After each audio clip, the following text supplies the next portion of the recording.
இன்னைக்கு எங்க அண்ணன் சொல்றீங்களே விஜய், அண்ணன் என்ன செஞ்சாரு முதல்ல கத்துக்கிட்டு பேசு விஜய். உன்னை நம்பி வந்தவங்களை இப்படி நீ சாகடிச்சது மிகப்பெரிய தப்பு.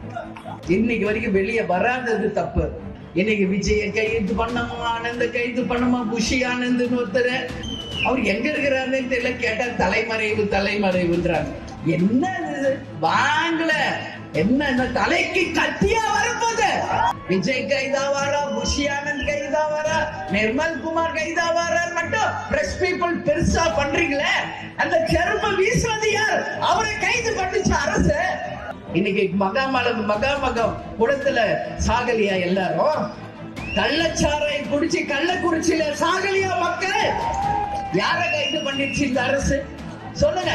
அன்னைக்கு முதல்வரோ அமைச்சர்களோ யாராவது கள்ளக்குறிச்சிக்கு வந்தீங்களா? இன்னைக்கு எல்லாரும் ஓடுறீங்க. ராத்திரியோட ராத்திரி 1 மணிக்கு தனி பிள்ளைக்குள்ள போறாரு முதல்வர். ஏன் கள்ளக்குறிச்சிக்கு ஒருத்தரும் வரல?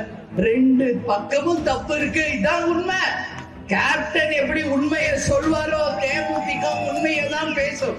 யாருக்காக பயப்பட வேண்டிய அவசியம் என்னைக்குமே தேமுதிக கிடையாது. ஒரு பாதுகாப்பு கொடுக்க வேண்டிய அரசும் தன் கடமையில் இருந்து தவறி இருக்கிறது. இப்போ சமீபமாக நான் கிருஷ்ணகிரி மாவட்டத்திற்கு வருவது, அடிக்கடி பல்வேறு நிகழ்ச்சிகளுக்கு அப்பப்போ வந்து கலந்துகிட்டு இருக்கேன். உங்களை சமீபமா பல்வேறு தரத்துல பார்த்துக்கிட்டு இருக்கேன். அது ஒரு திருமணமா இருக்கலாம், இல்ல ஆர்ப்பாட்டமா இருக்கலாம், இல்ல ஒரு பொதுக்கூட்டமாக இருக்கலாம். எத்தனை நிகழ்ச்சிகளுக்கு நாம வந்தாலும் இன்றைக்கு தான் நீங்க என்ன பாக்குற மாதிரி, நான் உங்களை பாக்குற மாதிரி, அந்த ஆர்வத்துல என்னைக்குமே நம்ம தலைவர் மேல நாம கொண்டுள்ள அந்த பற்றின் காரணமாக இன்னைக்கு மழை வரட்டும், என்ன வரட்டும், போலீஸ் தடை பண்ணட்டும், அது எதவானாலும் இருக்கட்டும், இது தேசிய முற்போக்கு திராவிட கழகத்தின் நிர்வாகிகளின் கூட்டம். நம்ம ஒண்ணும் யாரையும் காசு கொடுத்து பணம் கொடுத்து வாங்க சொல்ற கூட்டம் கிடையாது. நாம அனைவரும் தானா சேர்ற கூட்டம். 100 சோறு பீரல்ல எங்களுக்கு முக்கியம் இல்ல.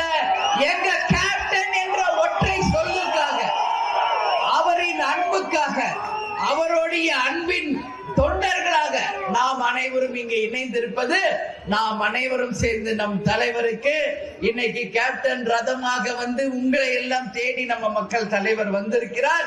அவருக்கு நாம் அனைவரும் சேர்ந்து வீர வணக்கத்தை நாம் தெரிவித்துக் கொள்ள வேண்டிய தருணமாக இதை நாம் பார்க்கிறோம். கிருஷ்ணகிரி மாவட்டத்துல இன்னைக்கு பல்வேறு நிகழ்ச்சிகளிலே உங்களை நான் வந்து சந்திச்சுட்டு இருக்கேன். இப்போ உள்ளம் தேடி இல்லம் நாடி கழக நிர்வாகிகளாக உங்களை எல்லாம் நேரடியாக சந்திச்சு வருகின்ற 2026 தேர்தலுக்கு தேசிய முற்போக்கு திராவிட கழகம் இன்னைக்கு நாங்க 234 தொகுதிகளிலும் தயாராக இருக்கிறோம் தேர்தலை சந்திக்க என்கின்ற நம்மளுடைய அச்சாரத்தை நிரூபிக்கவும் பூத் கமிட்டி அமைச்சு BL2 ஃபார்ம் பண்ணி கழகத்தை கட்டுக்கோப்பாக தலைவர் அவர்கள் நம் வழிகாட்டுதலின்படி ராணுவ கட்டுப்பாட்டுக்கு இணையாக இன்னைக்கு தமிழ்நாட்டில எந்த கட்சியும் இந்த மாதிரி ஒரு கட்டுப்பாடான கட்சி இல்லை என்று சொல்லக்கூடிய அளவு ஒரு ராணுவ கட்டுப்பாடான கட்சி இது. இன்னைக்கு மற்ற எல்லாரும் இன்னைக்கு தேமுதிகவை பற்றியும் தலைவரை பற்றியும் பேசாத யூடியூபே இல்லை. நம்ம தலைவர் இருந்த பொழுது அவருடைய பேரையும் புகழையும் மழுங்கடிச்சு அவர் செய்த நல்ல திட்டங்களும் கேப்டன் அவர்கள் கொண்டு வந்த அத்தனை நல்ல திட்டங்கள், மக்களுக்காக அவர் செய்த உதவிகள், நன்மைகள் எதுவும் மக்களுக்கு போய் சேராமையே தடுத்துட்டாங்க. ஆனா இன்றைக்கு நம்ம தலைவர் நம்மளிடம் இருந்து மறைந்தாலும் தெய்வமாக நம்முடைய இருந்து நம் கட்சியையும் நம்மளையும் வழி நடத்தி கொண்டிருக்கிறார். கேப்டன் அடிக்கடி சொல்வார், என் தொண்டர்களுக்கு ஒண்ணுன்னா அங்க முதல் ஆளாக நான் வந்து நிற்பேன். ஏதாவது என் கட்சிக்கும் என் தொண்டர்களுக்கும் ஒரு பிரச்சனை என்றால் வேட்டிய மடிச்சு கட்டி இறங்குகின்ற ஒரே தைரியம் மிக்கவர் நமது கேப்டன் அவர்கள் தான். இன்னைக்கு எத்தனையோ கட்சி வந்திருக்காங்க, ஏற்கனவே வந்துகிட்டு இருக்காங்க புதுசா. ஆனா எல்லா கட்சியும் ஒரே எடுத்துக்காட்டு தேசிய முற்போக்கு திராவிட கழகம். ஒரு கட்சி இருந்தா இப்படிதான் இருக்கணும் அப்படின்றதுக்கு ஒரு உதாரணமாக இந்த 20 ஆண்டு காலம் மக்களுக்காக நாட்டுக்காக உழைக்கின்ற ஒரே கட்சி தேசிய முற்போக்கு திராவிட கழகம். தலைவர் அவர்கள் இந்த கட்சியை சும்மாவை கொண்டு வந்தார். யாருக்காக இந்த கட்சி? என் மக்களாகிய உங்களுக்காக தான் இந்த கட்சி என்று சொல்லி சொல்லி கேப்டன் வளர்த்தார். அவர் நடிகராக இருந்த காலத்துல இருந்து தலைவராகி இன்னைக்கு தேசிய முற்போக்கு திராவிட கழகத்தை உருவாக்கி கடந்த 50 ஆண்டு காலமாக தான் சம்பாதித்ததை மக்களுக்காகவே உதவி செய்து வாழும் வள்ளலாக வாழ்ந்தவர் நமது கேப்டன் அவர்கள். இன்னைக்கு மிக மிக முக்கியமான ஒரு நாள், வடலூர்ல இருக்கின்ற வள்ளலார் அவர்கள் பிறந்த நாள். வள்ளலார் என்றால் யார்? அனைவருக்கும் உணவளித்து அனைவரும் இன்பமுற வேண்டும் என்று சொன்னவர். அருட்பெரும் ஜோதி தனிப்பெரும் கருணை என்று மக்களுக்கு சொன்னவர். அதனாலதான் அவர் வாடிய பயிரை பார்க்கும் போதெல்லாம் வாடினேன் என்று சொன்ன ஒரு உத்தமர் வள்ளலார் அவர்கள். அந்த வகையில தான் இன்னைக்கு நம்ம தலைவர் அவர்களும் தன்னை தேடி வருபவர்கள் யாரும் வெறும் வயிறோட பசியோட போக கூடாது என்பதற்காக அன்னதான பிரபுவாக மக்களுக்கு உதவுகின்ற ஒரு தலைவராக தன்னுடைய வாழ்க்கையை மற்றவர்களுக்கு எடுத்துக்காட்டாக வாழ்ந்தவர் நமது கேப்டன் அவர்கள். இன்னைக்கும் நம்ம அன்னதான பிரபுன்னு ஐயப்பாவை தான் சொல்லுவோம். ஆனா இன்னைக்கு உலகமே ஒருத்தர் அன்னதான பிரபுன்னு சொல்றாருன்னா அது நம்ம கேப்டன் கேப்டன் கேப்டனை மட்டும்தான் இன்னைக்கு எல்லாரும் சொல்லுவாங்க. இன்னைக்கு வடலூர்ல வள்ளலாருடைய பிறந்த நாள் வருகின்ற அத்தனை பேருக்கும் உணவளிக்கக்கூடிய ஒரு மகான். அதுக்கு அடுத்தது வள்ளல் விஜயகாந்த் ட்ரஸ்ட் என்று ஒன்று ஆரம்பித்த கேப்டன் மறைந்து 1.25 ஆண்டுகள் ஆகியும் இன்றளவு தலைமை அலுவலகத்துக்கு தலைவரை தேடி வருகின்ற அத்தனை பேருக்கும் உணவளித்து அன்போடு அவர்களை பராமரித்து அவர்களுக்கு வேண்டிய உதவிகளை கொடுத்து தலைவர் நமக்கு காட்டிய வழியின்படியே தேசிய முற்போக்கு திராவிட கழகம் இன்னைக்கு பயணித்துக் கொண்டிருக்கிறது என்றால் இது சாதாரண வரலாறு இல்லை என்பது என் மக்களாகிய உங்களுக்கு தெரியும். ஏன்னா நம்மள எல்லாருமே தான் பார்க்கிறோம். ஒரு 2 பேர் எக்ஸ்ட்ரா ஒரு கெஸ்ட் வந்துட்டு திணறுவாங்க, ஐயோ என்னப்பான்ட்டு. ஆனா எதுக்குமே சலைச்சவர் கிடையாது நம்ம கேப்டன். அப்படியே நம்மளை எல்லாம் வளர்த்து விட்டுட்டு போனதுனாலதான் தலைவர் எவ்வளியோ தொண்டர்களும் அதே வழிதான் என்று இன்னைக்கு நம்மளால முடிஞ்ச உதவிகளை நாம் செய்து கொண்டிருக்கிறோம். கேப்டன் பிறந்த நாள் அன்னைக்கு நான் பார்க்கிற தமிழ்நாடு முழுக்க தலைமை அலுவலகம் மட்டும் கிடையாது, கடைகோடியில இருக்கின்ற ஒரு கிராமம் வரைக்கும் அன்னதானமும் மக்களுக்கு உதவியும் செய்கின்ற என்னுடைய அன்பான தொண்டர்களை கொண்ட கட்சி தேமுதிக. தலைவர் எப்பவுமே சொல்வார், நம்ம வாழ்க்கையில நமக்கு கிடைச்ச மிகப்பெரிய பாக்கியம் என்னன்னா இது போன்ற ஒரு உண்மையான அன்பான தொண்டர்களை நாங்கள் பெற்றதுதான் வாழ்க்கையில் நமக்கு கிடைச்ச மிகப்பெரிய பாக்கியம் அப்படின்னு கேப்டன் சொல்வார். இத பாருங்க, சுத்தி பாருங்க, பேனர், கொடி, லைட்டு, இதெல்லாம் சாதாரண வரலாறே கிடையாது. கேப்டன் சொல்வார், வேர்வை சிந்தி சொந்த காசுல கட்டுறதுதான் இங்க இருக்கின்ற ஒரு பேனர், கொடி எல்லாமே. இன்னைக்கு வரைக்கும் சளைக்காம கட்சிக்காக உழைக்கின்ற அனைத்து நிர்வாகிகள் தொண்டர்களுக்கு என் மனமார்ந்த நன்றிகளை வாழ்த்துக்களை தெரிவிக்கிறேன். எதுக்கும் பயப்படாதீங்க. நிச்சயமாக தலைவருடைய கனவு லட்சியத்தை நாம் அனைவரும் ஒன்று சேர்ந்து 2026 வென்றெடுப்போம் என்பதை உறுதியாக உங்ககிட்ட சொல்றேன். இன்னைக்கு கிருஷ்ணகிரிக்கு நான் வந்திருக்கிறேன். என்ன மாம்பழ விளைச்சல் அதிகமாக இருக்குது, ஆனா அதற்கு உரிய விலை கிடைக்கல. அதற்காக தான் ஒரு மாபெரும் ஆர்ப்பாட்டத்தை இதே கிருஷ்ணகிரியில நாம சமீபத்துல பண்ணோம். இன்னைக்கு வரைக்கும் திமுகவை சேர்ந்த பொறுப்பு அமைச்சர் ஒருத்தர் இருக்கிறார். வந்தா நாங்க அது பண்ணி கொடுக்கிறோம், இது பண்றோம்னு ஏதாவது ஒண்ணு செஞ்சிருக்காங்களா இது வரைக்கும்? சொல்லுங்க மக்களே. விவசாயிகளுக்கும் ஒண்ணும் பண்றதில்ல, தொழில்களுக்கும் ஒன்று பண்றதில்ல, மக்களுக்கும் எதுவும் செய்யாத ஒரு நிலைமை தான் இன்னைக்கு நாம் தமிழ்நாட்டில பார்த்து கொண்டிருக்கிறோம். அது மட்டும் இல்லை, உங்க எல்லாருக்கும் நான் சொல்றேன், இப்ப நான் சொல்ற சில விஷயங்கள் கிருஷ்ணகிரி மாவட்டத்துல பல ஆண்டுகளாக அந்த எந்த விதமான வாய்ப்பையும் மக்களுக்கு கொடுக்கல, வாக்குறுதிகளை நிறைவேற்றாத ஒரு நிலைமை இருக்கு. அதுல மிக முக்கியமாக மா விவசாயிகளுக்கு வந்து பக்கத்து மாநிலத்துல 15,000 கொடுக்கறாங்க. ஆனா தமிழ்நாட்டுல விவசாயிகளுக்கு வெறும் 3,000 ரூபாய் கொடுக்கறாங்க. இத வந்து கேட்ட பொறுப்பு அமைச்சர் சக்கரபாணி என்ன சொல்றாரு, விளைச்சலுக்கு உரிய விலை கொடுக்கப்படும் என்று 3 மாசத்துக்கு முன்னாடி சொன்னார். சொல்லிக்கிட்டே தான் இருக்கார், மாசங்கள் தான் ஓடுதாண்டி அவர் சொன்ன எந்த வாக்குறுதியும் நிறைவேற்றலைன்னு அத்தனை மக்களும் குமுறுவதை நாம் பார்த்து கொண்டுதான் இருக்கிறோம். அவர் திண்டுக்கல்லை சேர்ந்தவர். திண்டுக்கல்ல இருந்து இங்க பொறுப்பு அமைச்சரா வந்தவர் என்ன செய்ய முடியும் யோசிச்சு பாருங்க நீங்க. அதே மாதிரி இன்னைக்கு தமிழ்நாட்டுல கிருஷ்ணகிரி மாவட்டத்துல பர்கூர் சட்டமன்ற தொகுதி, இங்க அரசம்பட்டி தென்னங்கன்று வந்து புவிசார் குறியீடு வழங்கப்பட்டது. ஆனா இன்னைக்கு வரைக்கும் தென்னை விவசாயிகளுக்கு உரிய விலை கிடைக்கவே கிடையாது. இன்னைக்கு நம்ம பாக்குறோம், கோயம்புத்தூர், கிருஷ்ணகிரி போன்ற எல்லா இடத்திலும் மா விளைச்சலும் தென்னை விளைச்சலும் அதிகமா இருக்கு. ஆனா விவசாயிகளுக்கு உரிய விலை கிடைக்குதா? கிடைக்காது. இன்னைக்கு சென்னையில நாங்க இருக்கோம், ஒரு இளநீரோட விலை 60 ரூபாய் 70 ரூபாய் சைஸ் பொறுத்து. ஆனா இங்க விவசாயிகள் கிட்ட இருந்து அவங்க கொள்முதல் பண்ணுவது 20 ரூபாய் 25 ரூபாய். இப்படி வாங்கினா அந்த விவசாயிகளுக்கு அது எப்படி கட்டுப்படி ஆகும்? அதை வந்து அந்த தென்னங்கன்று நட்டு அதை வளர்த்து ஆளாக்கி அது 6-7 வருஷத்துக்கு அப்புறம் தான் காய்க்குது. அது வரைக்கும் அதை பராமரிக்கணும், தண்ணி விடணும், உரம் போடணும், களை எடுக்கணும், எத்தனை பணிகள் இருக்கு. இங்க இருக்கிற எல்லாருமே விவசாய குடும்பத்தில இருந்து வந்தவங்க தான். கேப்டன் உட்பட நான் உட்பட விவசாய குடும்பத்தில் இருந்துதான் இன்னைக்கு கேப்டன் மனைவியா உங்கள் அண்ணியா உங்க முன்னாடி நிற்கிறேன் என்பதை நான் பெருமையோட சொல்றேன். விவசாயிகள் நல்லா இருந்தாதான் இந்த தமிழ்நாடு நல்லா இருக்கும். அதுல எந்த மாற்று கருத்துமே கிடையாது. இன்னைக்கு தமிழ்நாடு முழுக்க, தமிழகமே விவசாயிகள் பூமி. விவசாயம் தான் நம்மளுடைய முதுகெலும்பு. ஆனா இன்னைக்கு மா விளைச்சலுக்கும் உரிய விலை இல்ல. தென்னை கன்று வச்சு அது வளர்த்து தென்னை மரத்துல எவ்வளவு காய் காய்ச்சலும் அதுக்கும் உரிய விளைச்சல் இல்ல. ஒரு தொழில் செய்யலன்னா தொழில் இல்ல. விலைவாசி உயர்வு ஒரு பக்கம், சட்டம் ஒழுங்கு கேள்விக்குறியா இருக்கு. இன்னைக்கு ரோடுகள் நல்லா இல்ல, கரண்ட் வசதி இல்ல, தண்ணி வசதி இல்ல.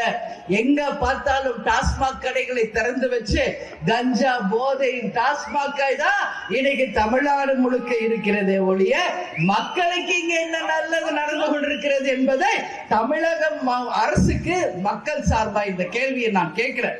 அதே மாதிரி இங்க மத்திய தேர்வு ஆணையம் தமிழ்நாட்டில் உள்ள படித்த இளைஞர்களுக்கு வேலை கிடைப்பதே கிடையாது. எல்லாம் ஹிந்திக்காரங்க வந்து இங்க வேலை பார்த்துக்கிட்டு இருக்காங்க. அப்ப தமிழ்நாட்டுல இளைஞர்கள் இல்லையா? ஏன் தமிழ்நாட்டு இளைஞர்களுக்கு இந்த அரசு வேலை தர மாட்டேங்குது? அதற்கு காரணம் என்ன கேட்டா, நாங்க வெளிநாட்டுக்கு போனோம், முதலீடுகளை பெற்றுக் கொண்டு வந்தோம் சொல்றாங்க. என்ன முதலீடுகளை பெற்றுக் கொண்டு வந்தீங்க? எத்தனை இடத்துல ஆலைகளை உருவாக்கினீங்க? எத்தனை லட்சம் இளைஞர்களுக்கு வேலை கொடுத்தீங்க என்பதை புள்ளி விவரத்தோடு முதலமைச்சர் அவர்கள் வெள்ளை அறிக்கை கொடுக்க தயாரா என்று கிருஷ்ணகிரி மாவட்ட மக்கள் சார்பா நாங்க கேட்கிறோம். எல்லாமே வெளிநாட்டுல இருந்து வரோம் நிதி வருது, வியாபாரம் இது வந்து நம்ம இண்டஸ்ட்ரீஸ் கொண்டு வரோம் சொல்றாங்க. என்ன வந்திருக்கீங்க?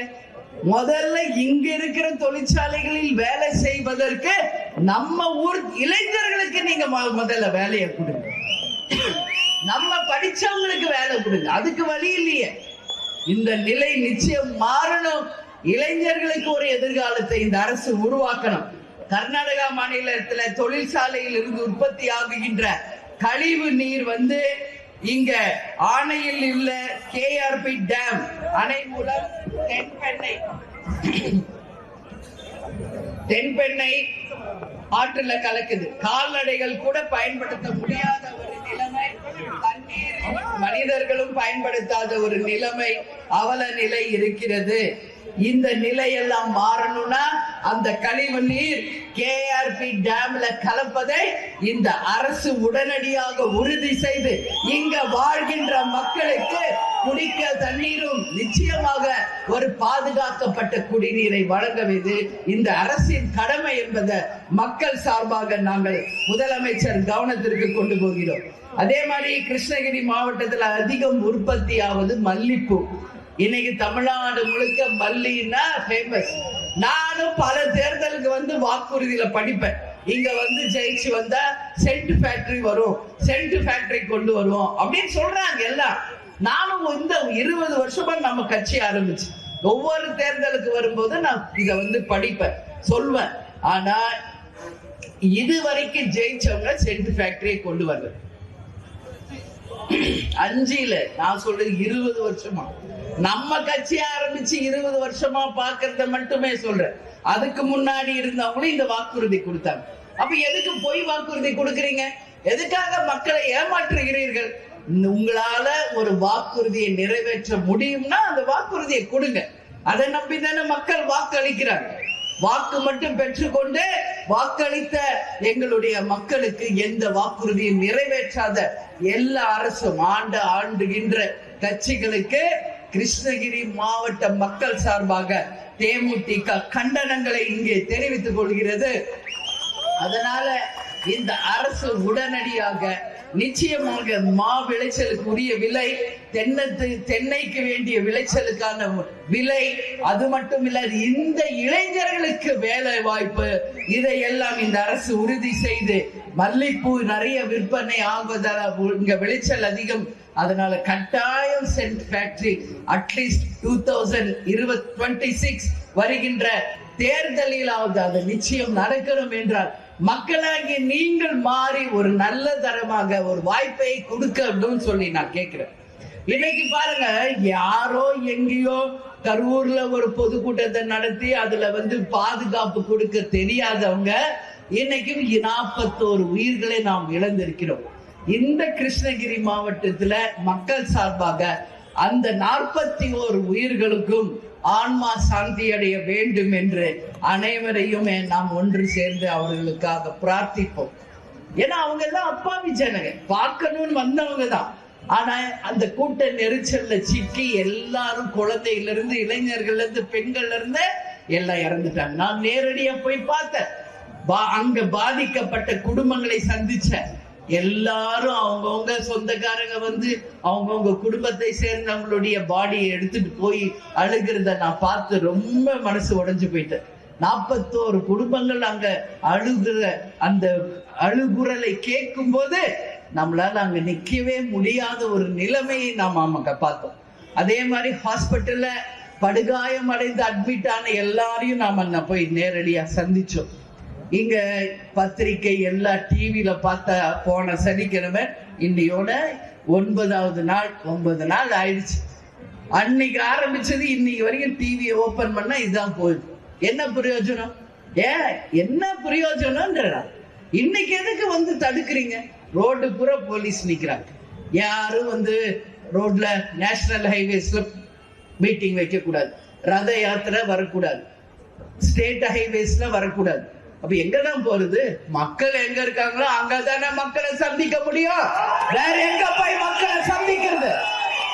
ஏன்னா காட்டுக்குள்ளேயும் மலைக்குள்ளேயுமா போய் சந்திக்க முடியும்? என்ன நீதி?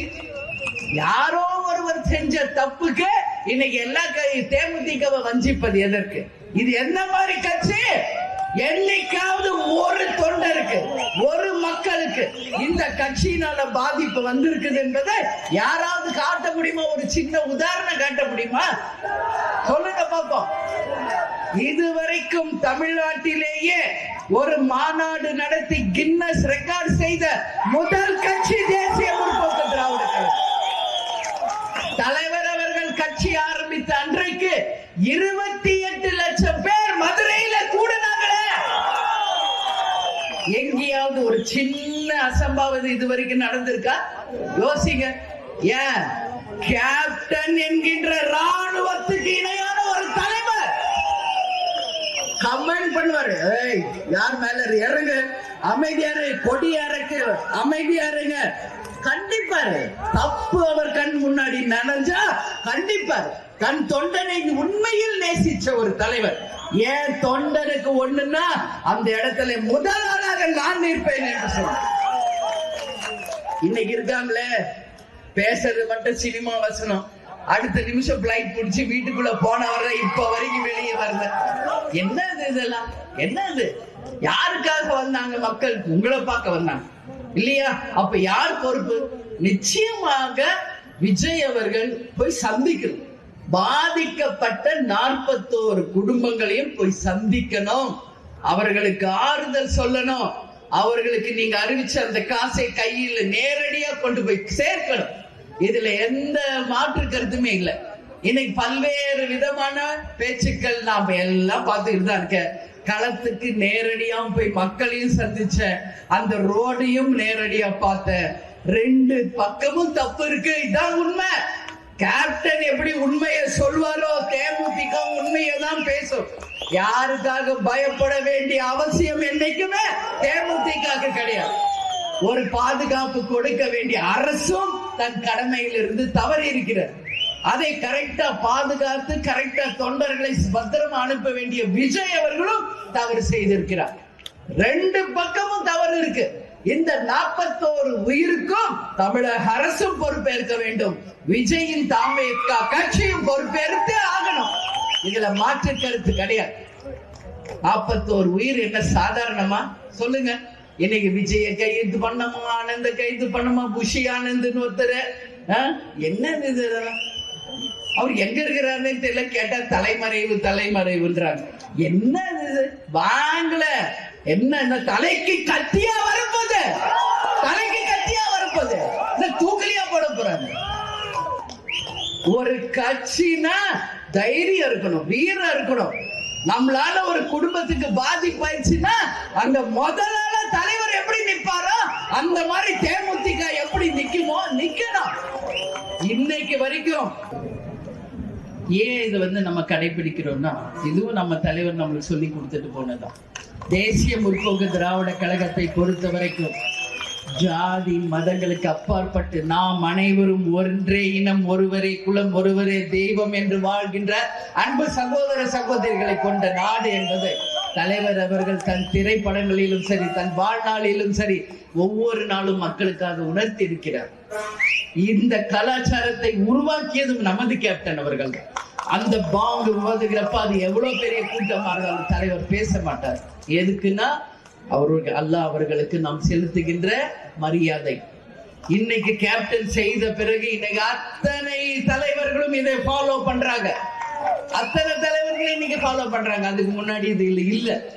இது மாதிரி தன் வாழ்நாள்ல ஒவ்வொரு விஷயத்தையும் உதவி செய்யணும், சாப்பாடு கொடுக்கணும், மதங்களை மதிக்கணும், மக்களை மதிக்கணும், இறைவனை மதிக்கணும், எல்லாமே அவர் ஒரு வழிமுறைப்படுத்தி மக்களுக்கு இப்படிதான் நாம வாழ்க்கை இருக்கணும் சொன்னவர் தலைவர் நமது கேப்டன் அவர்கள்.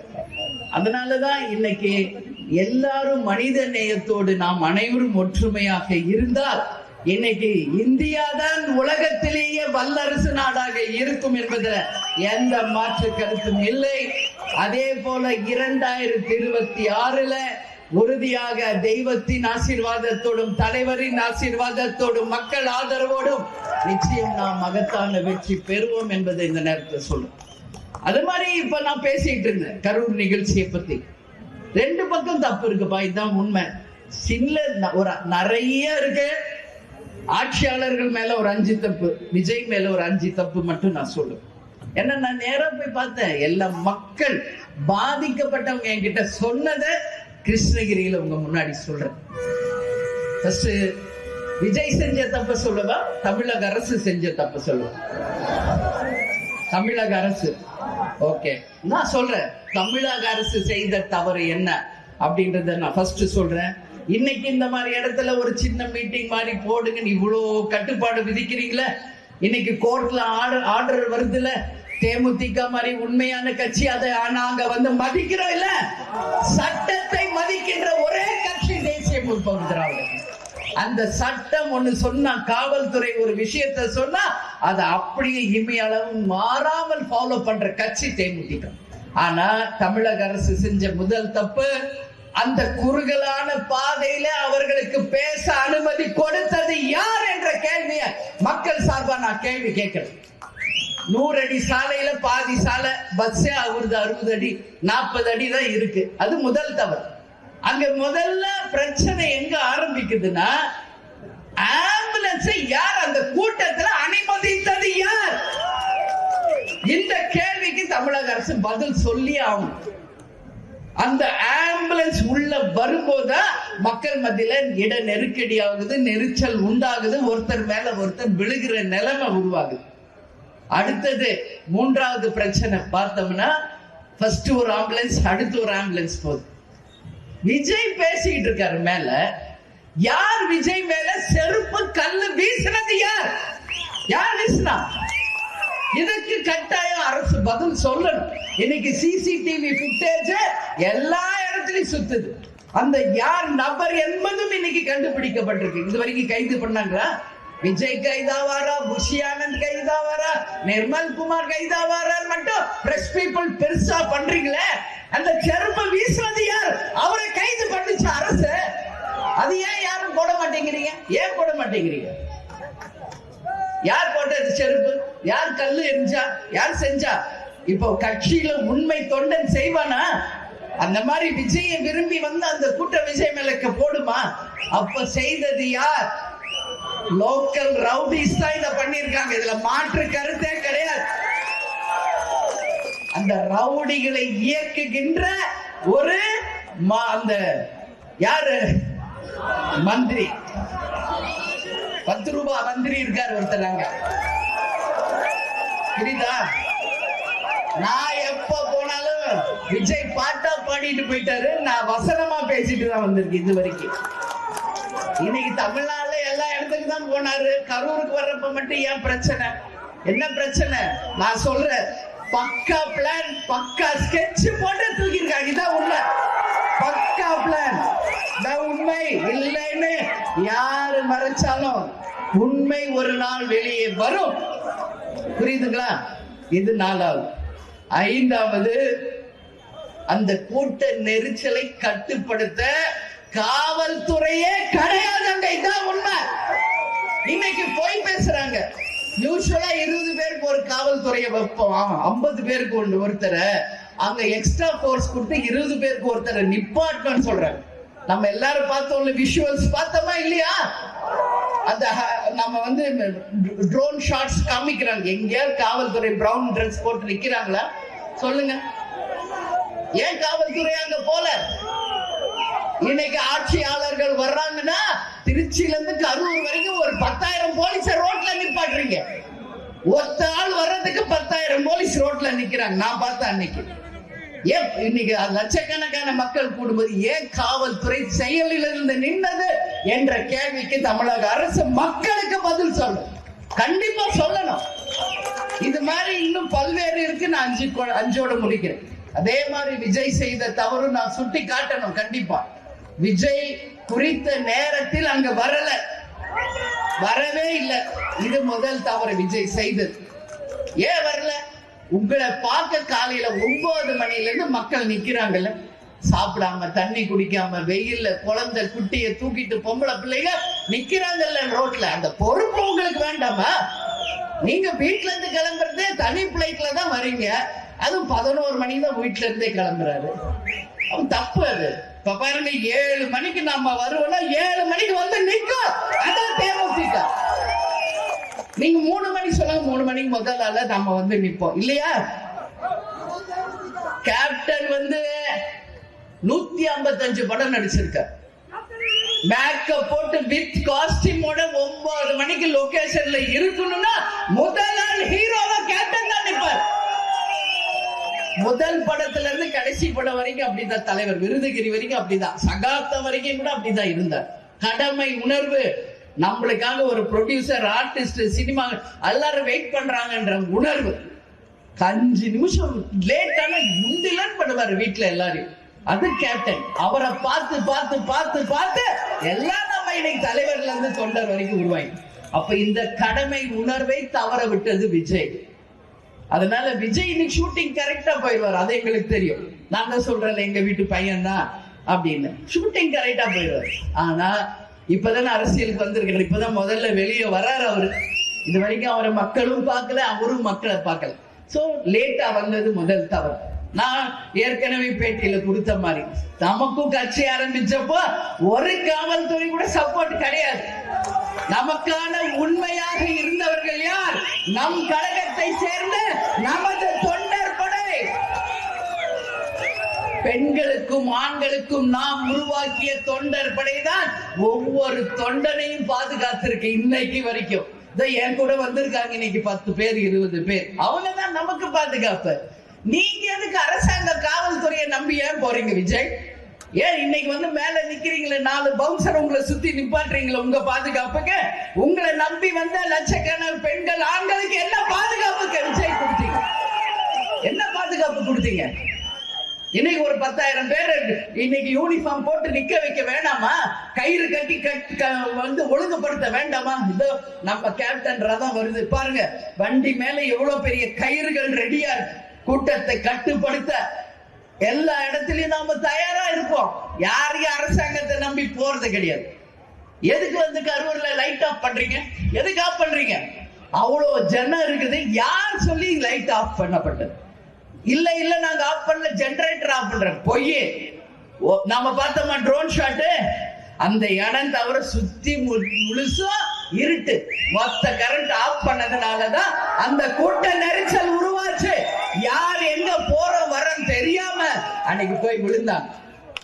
அதே மாதிரி இன்னைக்கு உங்களை நம்பி வர்றாங்களே தொண்டர்கள், விஜய் தண்ணி கொடுக்கணுமா இல்லையா? ஒரு சாப்பாடு அவங்களுக்கு தரணுமா இல்லையா? என்ன கொடுத்தீங்க? ஒண்ணும் இல்ல. இப்படி பண்ணா எப்படி? அதனாலதான் அவ்வளவு மயக்கம், அவ்வளவு பாதிப்பு. இது விஜய் பண்ண 3வது தப்பு. உன்னை நம்பி வந்தாங்க, கொடு சாப்பாடு, கொடு தண்ணி, கொடு பாதுகாப்பு, கொடு. 4வது அவர் செய்த தவறு, பஸ்ஸுக்குள்ள உள்ள பூந்துக்கிறாரு. ஏதோ கூண்டுக்குள்ள பூந்துக்கிற மாதிரி ஒரு சின்ன கண்ணாடி அது வழியா எட்டி பாக்குறாரு. என்ன ஓ மக்கள் தானே, உன்னைய தானே பார்க்க வந்திருக்காங்க, நில்ல மேல நில்ல ஒரு 4 மணி நேரம். என்ன போயிடும்? என்ன போயிடும்? என்ன பார்க்க 9 மணில இருந்து நிக்கிறாங்கல்ல ஜனம். ஒரு வாங்கல, அங்க ஸ்டார்டிங் பாயிண்ட்ல இருந்து நின்னுகிட்டு வாங்கல, மக்களை பார்த்து கையாட்டி கும்பிட்டுக்கிட்டே வாமே. உள்ள பூந்துங்கன்னா அந்த நேரத்துல வெளியே வந்தா உங்களை பாக்குறன்ற எல்லாம் மேல வந்து விழுகுறாங்க. என்னைக்காவது நம்ம தலைவர் அப்படி உள்ள உட்கார்ந்து நம்ம பார்த்திருக்கிறோமா? இந்த 20 வருஷத்துல அங்க கொஞ்சம் பேர் அசம்பிள் ஆனது பார்த்தாலே வண்டிக்குள்ள எல்லாரும் காட்டி விடும். ஏய் மேல ஓபன் பண்றா அப்படின்னு சார் நம்ம உள்ள சொல்லுவாங்க. இல்ல கொஞ்சம் பக்கத்துல போய் வருவோம் தேரடா அப்படின்னு. அப்புறம் ஒரு பய வாய்ப்பு இருக்க மாட்டாங்க அவர் வாகனத்துல. புரியுதுங்களா? அவருக்கு தெரியும் மக்கள் பல்ச புடிச்சவர் நம்ம கேப்டன். ஏன் தொண்டன் என்ன விரும்புவான்னு தெரிஞ்ச ஒரு தலைவர். அந்த மக்கள் கூட்டம் ஆரம்பிக்கும் போதே மேல வந்துடுவார். அத்தனை பேரையும் பார்த்து கும்பிட்டு நீங்க கொடுக்கிற சால்வையை கழுத்துல போட்டு இப்படி பண்ணி முரசு கொட்டிக்கிட்டு அன்பா சிரிச்சுக்கிட்டு அப்படியே வருவார். சோ அந்த தலைவரை பார்த்துருவாங்க, அப்படியே ஹாப்பியா போயிடுவாங்க, நெருக்கிக்கிட்டே வரமாட்டாங்க. அப்படியே பக்கத்திலேயே வண்டி வந்தாலும் சத்தம் போடுவார், வராதிங்க திட்டுவார், இப்படி வரணும், இப்படி பாதுகாப்பா இருக்கணும். மின் கம்பத்துல ஏறினா சத்தம் போடுவார், இறக்குவார். இதெல்லாம் தலைவர் பண்ணது. ஏன் இன்னைக்கு எங்க அண்ணன் சொல்றீங்களே விஜய், அண்ணன் என்ன செஞ்சாரு முதல்ல கத்துக்கிட்டு பேசு விஜய், முதல்ல கத்துக்கிட்டு பேசு. எவன் எங்க அண்ணா அண்ணா மட்டும் போதுமா தம்பி? சொல்லு தம்பி, தப்பு. உன்னை நம்பி வந்தவங்களை இப்படி நீ சாகடிச்சது மிகப்பெரிய தப்பு. அதே மாதிரி இன்னொரு விஷயம் நான் சொல்றேன், விஜயை நம்பி வந்தவங்க எல்லா பெண்கள், குழந்தை, குட்டி எல்லாருமே இன்னைக்கு பாதிக்கப்பட்டிருக்காங்க. நிச்சயம் விஜய் நீ வந்து அப்படியே பிளைட்ல போய் வீட்டுக்குள்ள போனது தப்பு. இன்னைக்கு வரைக்கும் வெளியே வராதது தப்பு. போ, என்ன பண்ண போறாங்க? பண்ணட்டுமே, கைது பண்ணட்டும். நம்ம நாட்டுல கைது பண்ண தலைவர்கள் தான் வாழ்ந்ததா சரித்திரம், சரித்திரத்தை உருவாக்கியதா சரித்திரம். எத்தனையோ விபத்து நடந்துருச்சு, உன்னை அறியாம ஒரு விபத்து நடந்துருச்சுன்னு சொல்லுங்க.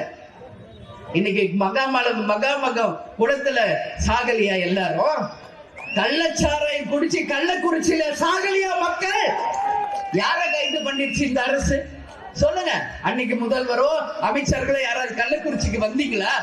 இன்னைக்கு எல்லாரும் ஓடுறீங்க. ராத்திரியோட ராத்திரி 1 மணிக்கு தனி பிள்ளைக்குள்ள போறாரு முதல்வர். ஏன் கள்ளக்குறிச்சிக்கு ஒருத்தரும் வரல? ஏன்? எல்லாமே ஒரே ஒரு விஷயம் தாமா. நான் இது மாதிரி சொல்லணும்னு இன்னும் 4 மணி நேரம் நான் சொல்லுவேன் இதை பத்தி, ஒன்லி கரூரை பத்தி. ஆனா ஒரே ஒரு லைன்ல நான் முடிக்கிறேன். நேற்று 2 மணி நேரம் தீர்ப்பு சொல்றாங்க, எல்லாம் நான் பார்த்தேன். எல்லாமே சொல்றேன் உங்களுக்கு. அங்க நடந்த விஷயம், 41 பேர் இறந்தது, இன்னைக்கு வரைக்கும் விஜய் வராதது தீர்ப்பு கொடுத்த எல்லாத்துக்கும் பின்னு ஒரு லைன் தான் இருக்கு, அரசியல். இங்க எல்லாமே அரசியல், இங்க எல்லாமே அரசியல் தான். ஒவ்வொரு மூவிலையும் அரசியல் தான் இருக்கு, அதை தவிர ஒண்ணும் இல்லை. தான் உண்மை. மக்களே புரிஞ்சுக்கங்க, உண்மையா மக்களை நேசிக்கிற ஒரே தலைவர் கேப்டன் இருந்தார். உங்களுக்காக வாழ்ந்தார், உங்களுக்காகவே சொன்னார். நீங்க அப்ப புரிஞ்சுக்கல, ஆனா இன்னைக்கு உணர்றீங்க.